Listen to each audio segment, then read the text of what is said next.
कौसल्या सुप्रजा रामपूर्वा सन्ध्या प्रवर्तते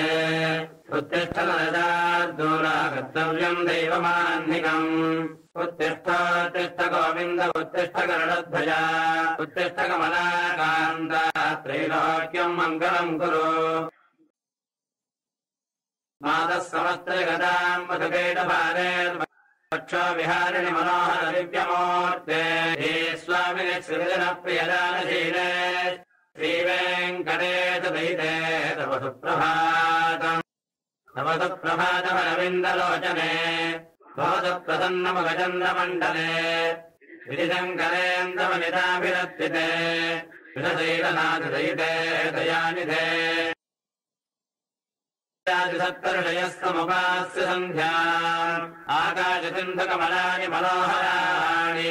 आदाय पादैकमर्तयितुम् प्रपन्नाः हेराद्विशेखरविभो तव सुप्रभातम् पञ्चाननाब्जपवषण्मुखवासवाद्याः त्रैविक्रमादिदलितम् विबुधाः स्तुवन्ति भाजापतिः पठति वासरशुद्धिमारात् एषाद्विशेखरविभो तव सुप्रभातम् ईषत्प्रफुल्लसरसेरुहनारिकेलद्रुमादिषु मनोहरबालिकानाम् आवादिमन्दमनिलः सह दिव्यगन्धैः एषाद्विशेखरविभो तव सुप्रभातम् उन्मेल्यनेत्रयुगमत्तमपञ्जरस्थाः पात्रावशिष्टकदलेफलपायसानि भुक्त्वा सलीलमदकैलशुकाः पठन्ति एषाद्विशेखरविभो तव सुप्रभातम् प्रकर्षमधुरस्वनया विपञ्च गायत्यनन्तचरितम् तव नारदोऽपि बाला समग्रमसकृत्कलचातुरम्यम् एषाद्विशेखरविभो तव सुप्रभातम् गावलीतमकरन्दलतालविद्धशङ्खालगीतनिलदैः सहदेवनाय निर्यात्युपान्तसरसे कमलोदरेभ्यः एषाद्विशेखरविभो तव सुप्रभातम् वरदद्भिर्मध्यमाने घोषालये सतुजिनन्दनये प्रघोषाः घोषात्कलिम् विदधते कुकुहश्च कुम्भाः एषाद्विशेखरविभो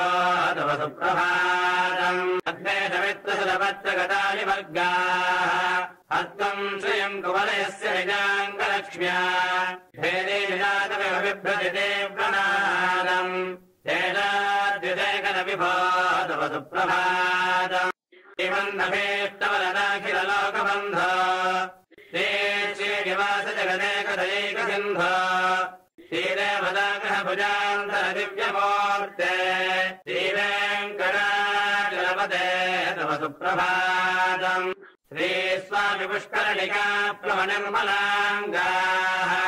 श्रेयोच्युनाहरविरिञ्चिसनन्दनाद्याः द्वारे वसन्ति वरवेत्रहतोत्तमाङ्गाः श्रीवेङ्कटाचलपते तव सुप्रभातम्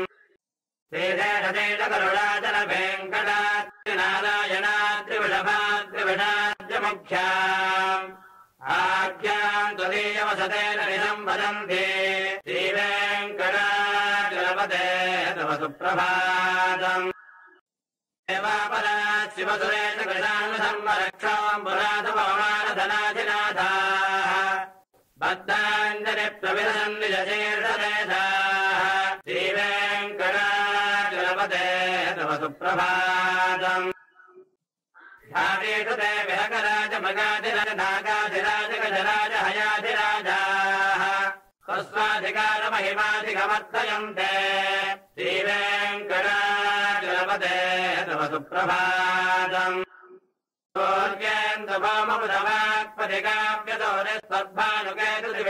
सूर्येन्द्रभाममुदवाक्पदिकाव्यतोरिस्वर्भानुकेतुदिविषत्परिषत्प्रधानाः पद्दासदासजलमापतिदासदासाः श्रीवेङ्कटाचलपते तव सुप्रभातम् तत्पादतोडिफलितस्फुरितोत्तमाङ्गाः स्वर्गापवर्गनिरपेक्षनिजान्तरङ्गाः कल्पागमाकलया कुलताम् रमन्ते श्रीवेङ्कटाचलपते तव तव सुप्रभातम् स्वर्गापुराकृतिकलानि निरीक्षमाणाः स्वर्गापवर्गपदवीम् परमाम् श्रयन्तः मत्यामनुष्यभुवने मतिमाश्रयन्ते श्रीवेङ्कटाचलपते तव सुप्रभातम् भूमिनायकदयादिगुणामृताब्धे देवादिदेव जगदेकशरण्यमूर्ते श्रीमन्नन्तकरुणादिविरक्षिताङ्घ्रे श्रीवेङ्कटाचलपते तव सुप्रभातम् श्रीमद्मनाभपुरुषोत्तमवासुदेव वैकुण्ठमाधव जनार्दन चक्रपाणे श्रीवत्सजह्नकरुणाकरपारिजात श्रीवेङ्कटाचलपते तव सुप्रभातम् दर्पदर्पहरसुन्दर दिव्यमूर्ते कान्ताकुजाम्बरहगुड्फललोलदृष्टे कल्याण निर्मल गुणाकर दिव्यकीर्ते श्रीवेङ्कटाचलपते तव सुप्रभातम् व्याकृते कपटकोटनृसिंहवर्ण्यन् स्वामिन् परस्पर तपोधर रामचन्द्र तेषाम् चरामि यदुनन्दन कल्क्यरूप श्रीवेङ्कटाचलपते तव सुप्रभातम् हेलालवङ्गलदान सुगन्धतीर्थम् दिव्यम् वियत्सलिति हेमघटेषु पूर्णम् धृत्वाद्यवैदिकशिखामणयः प्रकृष्टाः तिष्ठन्ति वेङ्कटपते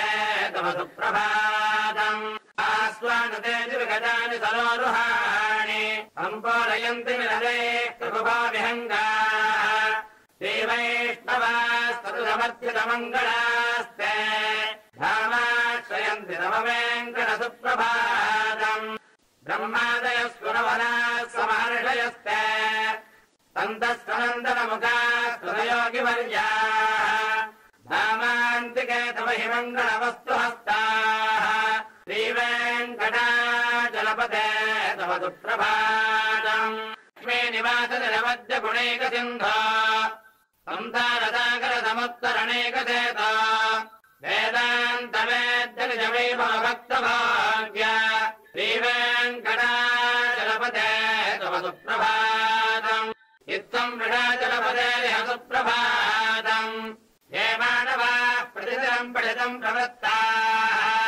तेषाम् प्रभातसमये स्मृतिरङ्गभाजाम् प्रज्ञाम् परार्थसुलभाम्